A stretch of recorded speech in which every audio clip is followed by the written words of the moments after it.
Hola, muy buenas. Estamos aquí en Radio HM. Les acompaña Marta Oria, estudiante de periodismo, y contamos hoy con la presencia de don Javier Paredes, un catedrático de Historia Contemporánea en la Universidad de Alcalá. Muy buenas, don Javier. Muy buenas. Aquí en Santander estamos muy cerca precisamente de Garabandal, ¿no?, que va a ser el tema de nuestra entrevista de hoy. Pues sí, vamos a hablar de este tema en esta emisora, claro que sí. Pues bueno, en primer lugar, don Javier, ¿nos podría contar cuál es su relación con este libro? Bueno, yo encontré este libro porque mi trabajo consiste precisamente en andar entre libros, ¿no? Pertenezco a una facultad que se llama Facultad de Filosofía y Letras. Hay profesores universitarios que andan con pipetas y microscopios y lo mío es andar con libros. Y un tema que a mí en Historia Contemporánea, los profesores de Historia Contemporánea nos dedicamos a estudiar los siglos XIX, XX y ya lo que va del XXI.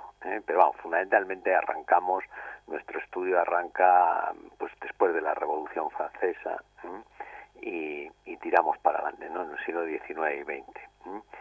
Y una de las cosas que a mí me llama la atención del siglo XIX y XX es todo el tema de apariciones marianas, la sucesión de apariciones marianas que tienen lugar pues desde el siglo XIX, desde la Salet o en Madrid la aparición a la Virgen de Sor Patrocinio, por decir las iniciales y más conocidas. Me llama la atención porque mueven a muchísima gente, millones de gente. Claro, yo he estado en tribunales de tesis doctorales de sesudos historiadores que se han pegado años estudiando, porque el interés lo demuestra, pues, por ejemplo, la historia de un periódico local que tenía 400 suscriptores. Bueno, pues si un historiador de historia contemporánea muestra interés por un fenómeno que afecta a 400 suscriptores en el siglo XIX, ¿cómo un historiador del siglo XIX y del siglo XX no va a mostrar interés por unos fenómenos que mueven a millones de personas? Esta es la justificación digamos, histórica de por qué un catedrático de historia contemporánea tiene este interés. ¿Por qué? Bueno, pues porque todo lo que mueve a la gente me interesa, como historiador. Y como católico, pues con mayor motivo, si resulta que es la Madre de Dios la que es protagonista de estas intervenciones. Bueno, pues yo creo que he leído, nunca se puede decir todo porque todo no se puede leer, pero casi todo de apariciones marianas. Y me encuentro con este libro de Santiago Lanús. Santiago Lanús es un escritor argentino y es un libro muy sencillo, muy claro, que lo puede entender una persona sencilla, y también le dice cosas novedosas a alguien que, como yo, lleva muchos años leyendo esto. O sea, yo de los libros de apariciones marianas, yo creo que es de lo mejorcito que yo he leído, y por eso cuando la editorial que lo publica me ofrece hacer el prólogo, pues con mucho gusto. Yo conocía este libro cuando se editó por primera vez en Argentina, y cuando se edita aquí en España y me ofrece la editorial hacer el prólogo, pues con mucho gusto acepto, porque me parece un gran libro que está muy bien escrito. Esta es usted me ha preguntado por la relación que yo tengo con este libro, cómo empezó la historia hace, pues yo creo que 1 año y medio, una cosa así, y el libro se publicó en mayo, apareció aquí en mayo, hubo una presentación en Madrid, que por cierto tuvimos la presencia de Santiago Lanús, que no era fácil porque él vive en Buenos Aires, y el próximo lunes, día 7, pues vamos a también tener la suerte de que viaje hasta Santander, porque él va a estar presente, como le digo, en el Ateneo de Santander, donde se va a presentar a las 8 de la tarde. Pues bueno, ahora que ya nos hemos metido de lleno en el libro a través de el prólogo que usted ha escrito, ¿cuál es el contenido de Madre de Dios y Madre Nuestra? Bueno, Madre de Dios y Madre Nuestra se centra en tres apariciones: Fátima, Ámsterdam y Garabandal, dándole muchísima más extensión.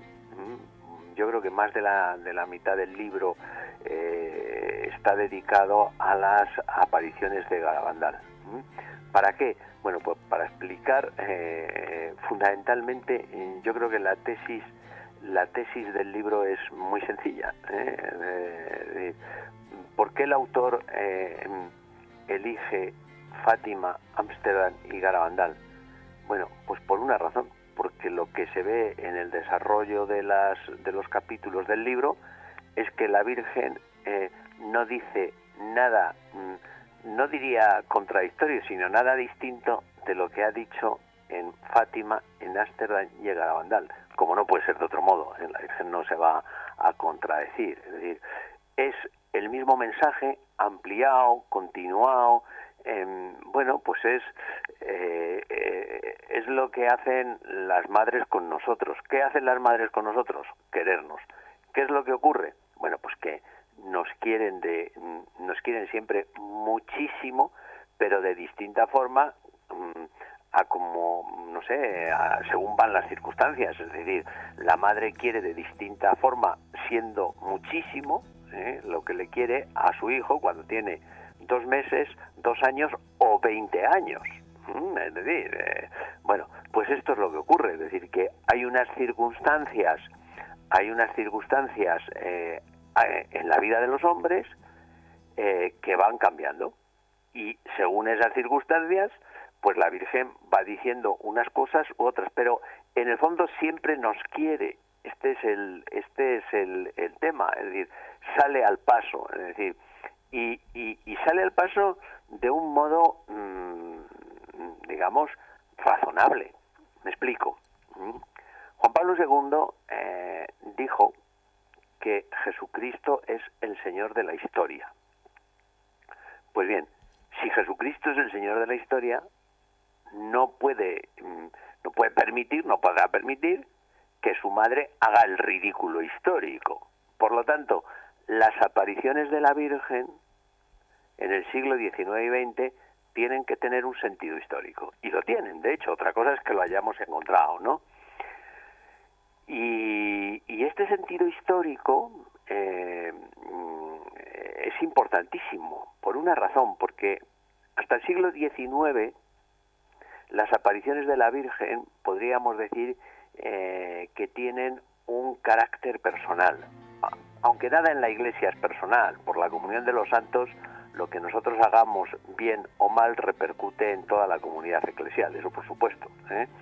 Pero qué duda cabe que cuando la Virgen se le aparece a Santiago en Zaragoza, se le aparece para consolarle a él, y ahí, digamos, se acaba la finalidad de la aparición.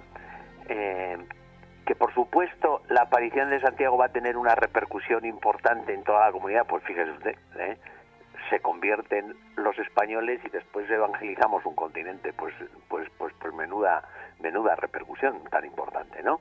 Pero podríamos decir que la aparición es para Santiago Apóstol. Sin embargo, en el siglo XIX y XX, lo que ocurre, es decir, en la época contemporánea, lo que ocurre es que la Virgen de alguna manera se nos aparece a todos nosotros, y para ello elige unos videntes a los que les dice unas cosas, pero para todos nosotros. Vamos a poner un ejemplo que con esto se entiende. Cuando la Virgen le dice a los 3 pastorcitos de Fátima: Rusia va a extender sus errores por todo el mundo. Los pastorcitos de Fátima, cuando les dice esto, no entienden ni Pamplona. Simplemente transmiten que la Virgen les ha dicho que Rusia va a extender sus errores por todo el continente. Y los pastorcitos no saben ni qué es Rusia. De hecho, después de la aparición, cuando les ha dicho esto la Virgen, Francisco hace el siguiente comentario. Dice: Rusia, dice, Rusia debe ser la borrica del tío Joaquín, que se llamaba Rusa en portugués. Y entonces Jacinta, que era un poquito más mayor y que ya tenía más conocimiento de lo que era esto, le dijo, no, Francisco, Rusia no es la borrica del tío Joaquín, no, estás equivocado. Rusia es el nombre de una mujer muy mala. Es decir, no tenían ni idea de lo que era Rusia. Es decir, si la Virgen les hubiera querido aclarar a ellos qué era Rusia, se lo hubiera aclarado. De hecho, les aclaró les aclaró un concepto más complicado de comprender, como es la existencia del infierno. Les mostró el infierno y entendieron perfectamente que hay infierno y lo que es el infierno. Pero la Virgen no tenía ningún interés en aclararles a ellos qué era Rusia y qué eran los errores de Rusia, sino lo que la Virgen quería es que los demás nos enterásemos a través de ellos que Rusia iba a extender sus errores por todo el mundo. Claro. Como así fue, como se fue. Y vamos, los errores del comunismo por todo el mundo han costado más de 100 millones de muertos, o sea que la profecía estaba ahí. Bueno, pues eso ocurre en Ámsterdam y eso ocurre en Garabandal. Las niñas de Garabandal, muchas de las cosas que le dice la Virgen no entienden nada. No entienden porque no saben. Garabandal es un pueblecito en la década de los 60, el año 20, aislado, muy aislado, bueno, desde la única comunicación que tienen es un camino de piedra que va desde Cosío. Bueno, ahí realmente pues unas pobres criaturas no entienden, pero tienen que transmitir, y tienen que transmitir toda una serie de cosas a través de las palabras y a través de los gestos muy importantes. ¿Y por qué? Dices, bueno, pues porque han ocurrido cosas o van a ocurrir cosas que nos afectan gravemente y la Virgen como madre sale al paso. Por decir una de las cosas. Claro. En todas las apariciones marianas, la Eucaristía está muy presente. De hecho, en Fátima, para prepararle a los pastorcitos para las apariciones de la Virgen, ¿la preparación en qué consiste? En que antes viene el ángel y les da de comulgar a los 3 niños. Bueno, pues esto, o sea, el mensaje eucarístico, hemos dicho que la Virgen dice lo mismo en unos sitios y en otros, pues en Garabandal dice lo mismo, con otro matiz distinto, porque en Garabandal ya lo que dice es que a la Eucaristía cada vez se le da menos importancia. Es decir, ¿qué es lo que ha ocurrido? Pues que desde 1917 a 1961, pues la gente pues visita menos al Señor en el Santísimo. Cuando pasa por delante de él, pasa pues sin hacer una genuflexión, como si fuera delante de una farola. Dentro en los próximos años, los sagrarios que ocupaban el centro de la iglesia los arrinconan, y es que en algunas iglesias no hay manera de encontrarlos. Es decir, bueno, pues este es el tema. Es decir, la Virgen sale al paso de lo que está ocurriendo, y es que estamos tratando a Jesús sacramentado peor, y por lo tanto, como la Virgen lo que hace es querernos. ¿Y en qué consiste el amor de la Virgen? Pues hombre, el amor de la Virgen en lo que consiste es en tratar de llevarnos al cielo con Jesucristo, y para eso tenemos que ser almas eucarísticas, y entonces nos avisa de eso. Y en Garabandal hay toda una pedagogía de la Eucaristía. Por ejemplo, cuando las niñas, cosas que a lo mejor algunos no entienden y que están explicadas en este libro, ¿no? Cuando las niñas bajan de espaldas porque han tenido la aparición y no le quieren dar la espalda, pero cuando llegan al pueblo se dan la vuelta y miran a la iglesia porque allí está el Señor en el sagrario. Es decir, ¿qué quiere decir eso? Pues que tenemos que tener una especial atención. Yo creo que este es un mensaje clarísimo del libro. Es decir, la Virgen dice lo mismo en Fátima, en Ámsterdam y en Garabandal, matizando las cosas según las circunstancias históricas en las que se produce la aparición. Entonces, bueno, en Garabandal la Virgen nos transmite un mensaje de amor, pero también nos da unos avisos y pide una serie de penitencias, también en Fátima y en Ámsterdam. Sí. La Virgen lo que viene a decirnos es que tenemos que cambiar, ¿Y qué significa cambiar? Pues significa confesarse, significa cumplir con las obligaciones de cada uno, y lo que ocurre es que yo veo en Garabandal que esto se hace de una manera amorosa. Por ejemplo, ¿qué sentido tiene que la Virgen bese las alianzas de los casados? Bueno, pues el sentido de que el matrimonio es un sacramento que nos santifica a los esposos, y lo que nos está diciendo es que cumplamos con las obligaciones propias de nuestro estado. ¿Qué quiere decir la Virgen cuando pregunta a las niñas en Garabandal por los taxis, cosas que no han entendido, ¿no? Incluso por las vacas? Pues que los instrumentos de trabajo nos tienen que llevar a Dios. Es decir, y yo creo que este libro de Santiago Lanús explica muy bien la profundidad doctrinal, teológica y ascética de Garabandal, que muchas veces ha quedado encubierta, y que mucha gente desconoce. ¿Por qué? Bueno, pues porque no ha calado en esa profundidad. La Virgen les enseña a rezar a las niñas. ¿Por qué? Pues porque a veces rezamos como si pronunciáramos, no sé, palabras huecas, y sin embargo la Virgen les enseña a rezar pausadamente, poniendo la cabeza. Bueno, pues está haciendo las funciones de madre que nos quiere llevar al cielo. Este es el mensaje, y está muy bien dicho y muy bien explicado. Bueno, hemos hablado de la Virgen, de los mensajes que da, y ahora vamos a pasar también a la respuesta que tienen las personas ante los mensajes. En el libro de Santiago Lanús dice en la introducción que ante estos fenómenos el pueblo suele responder de dos formas, ¿no? Los que primero se emocionan y lloran y creen, y los más intelectuales que lo rechazan. Y también dice que la postura correcta sería estudiar los hechos buscando la verdad. ¿Es posible una compatibilización de la fe con la verdad en este aspecto de las apariciones? Sí, claro. O sea, es decir, lo que no podemos hacer es cerrar los ojos a la realidad. Es decir,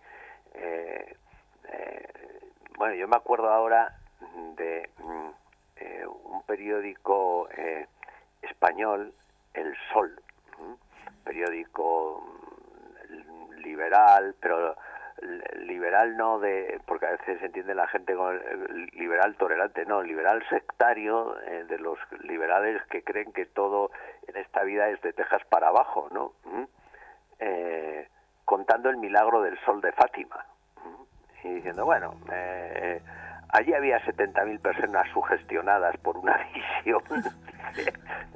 Bueno, pues muy bien, si usted quiere decir que las 70.000 personas pues están más para allá que para acá y que vieron alucinaciones, pues allá usted, pero allí lo que se vio fue el milagro del sol. Mire usted, las cosas son lo que son. Entonces, claro, si por intelectual, y esto le digo yo que me codeo todos los días con este tipo de personajes, ¿no? Si por intelectual entendemos una persona que niega la realidad sobrenatural, pues bueno, pues yo no entiendo eso por intelectual. Yo pienso que el cielo y la gracia santificante, por poner un ejemplo, aunque nosotros no la veamos, es una realidad tan real como el elefante africano. Otra cosa es que no la podamos pesar, medir, bueno, pero es que hay muchas cosas en esta vida que no se pueden pesar y medir y tienen existencia. Entonces, tan intelectual es, hacerse cargo de estas situaciones, como he dicho, como del periódico bueno, que uno no quiera, que uno crea que lo intelectual es negar la realidad sobrenatural. Bueno, pues eso es cerrar los ojos a la realidad, porque porque Dios existe, porque el cielo existe, porque la Virgen existe y por lo tanto hay que hacerse cargo de esa situación. ¿Qué hay que hacer con estas realidades? Bueno, pues verlas. ¿Qué hay que hacer con estas realidades como católico? Verlas y ver si, que es otro de los segundos del segundo mensaje del libro, ver si estas apariciones van en contra o no van en contra de la Iglesia. Y efectivamente ninguna de las tres apariciones, las dos que están aprobadas y Garabandal que todavía no está aprobada, lo que allí se dice es contrario a la doctrina de la Iglesia, a la moral, a los sacramentos, etcétera, etcétera. Este es, yo creo, el segundo mensaje del libro. El primero era: la Virgen dice lo mismo siempre. Segundo, nada de lo que dice por supuesto, en Fátima y en Ámsterdam, que está aprobada, pero tampoco en Garabandal, va en contra de la doctrina de la Iglesia. Claro, porque estamos aquí hablando de 3 apariciones, de Fátima, de Ámsterdam y de Garabandal, pero la de Garabandal aún no está reconocida. No. ¿Qué es lo que hace que una aparición sea reconocida o no por la Iglesia? ¿Qué pasos ha de seguir? Bueno, tiene que tener una aparición, tiene que tener una aprobación del obispo. Las autoridades eclesiásticas sabrán por prudencia qué hacen con eso y también tendrán, lógicamente, la responsabilidad que cada uno tenga, y yo no soy quien para juzgar si tarda mucho o poco, ese es el problema. Pero lo que a los demás fieles, mientras la aprueben, lo que no está es condenada, podían decir, lo que sí que hay algunos fenómenos que los obispos han dicho, no, ahí lo que nos consta es que eso no tiene nada que ver con la religión y por lo tanto no está condenada, pero tampoco está aprobada, está en estudio. Bueno, pues cuando mientras esté en estudio, pues nosotros podemos hablar como hemos hablado de esto, ¿no? Es decir, a la Eucaristía cada vez se le da menos importancia y tenemos que visitar al Señor. Pues bueno, pues como cristiano, uno puede hacer caso o no puede hacer caso. En mi opinión, no hacer caso de ese aviso me parece una grave ser un irresponsable. Dice, oiga, pues si la Virgen dice que a la Eucaristía se le está dando menos importancia y que por lo tanto hay que cuidar eso, pues oiga, pues haga usted caso de eso, prepárese mejor la comunión y cuando pueda, todas las veces que pueda, visita a Jesús sacramentado. Me parece que lo prudente es hacer caso de esos buenos consejos, ¿no? Es decir, pues esto es como todo. Dice, oiga, los consejos de una madre son fuerza de ley. Es decir, si una madre dice a un niño, no juegues con el cuchillo, va a venir la Guardia Civil y le vaya a llevar detenido al niño. Dice, no, pues como no va a venir la Guardia Civil, juego con el cuchillo. Pues me parecerá una irresponsabilidad por parte del niño. Bueno, pues esto es igual. Es decir, oiga, no está aprobado que la Virgen dijera en Garabandal que a la Eucaristía se le da menos importancia y por lo tanto voy a seguir sin darle importancia. Pues es usted un irresponsable. Así de claro. Es verdad que le cuesta al hombre de hoy creer en estas apariciones, ¿no? También incluso en los ámbitos eclesiales. ¿A qué cree que se debe esta falta de...? El problema es que no le cuesta. El problema no es que al hombre de hoy le cueste creer en estas apariciones. Es que el problema es que al hombre de hoy le cuesta creer. O sea, vivimos en estos momentos un segundo paganismo.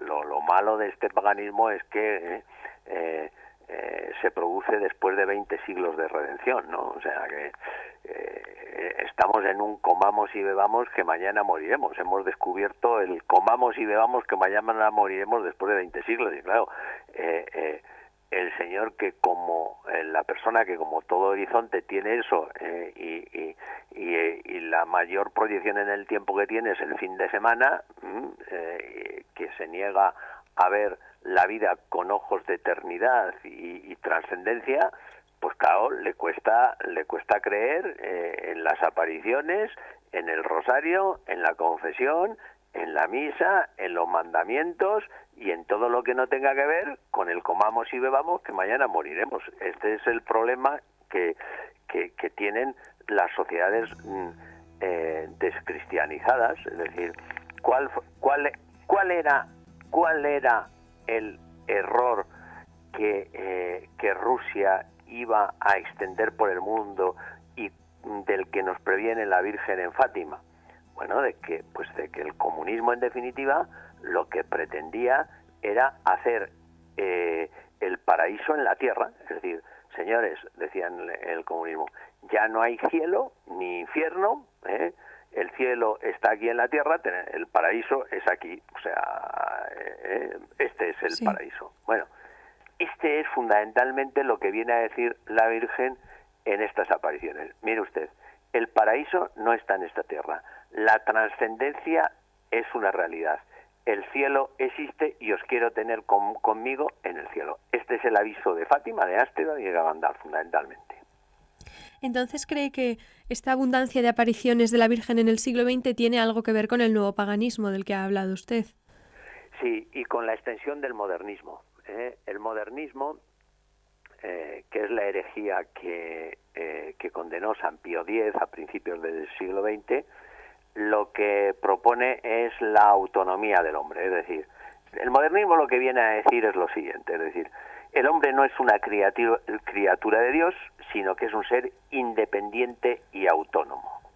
¿Qué es esto? Y sobre todo, ¿qué es esto cuando el modernismo se traspasa al ámbito religioso? Porque claro, cuando uno dentro del ámbito religioso se convierte en modernista, pues lo que viene a decir es lo siguiente, es decir, el modernismo en el ámbito religioso equivale a decir, pues mire usted, Jesucristo no tenía ni idea de cómo se hace la Iglesia. A lo sumo, lo que yo puedo admitir es que Jesucristo supo hacer la Iglesia hasta el siglo XX, pero a partir del siglo XX los que sabemos cómo tiene que ser la Iglesia somos los hombres. Bueno, pues eso tiene un nombre concreto, eso es el pecado contra el Espíritu Santo, creerse más que Dios. Ese es el pecado contra el Espíritu Santo.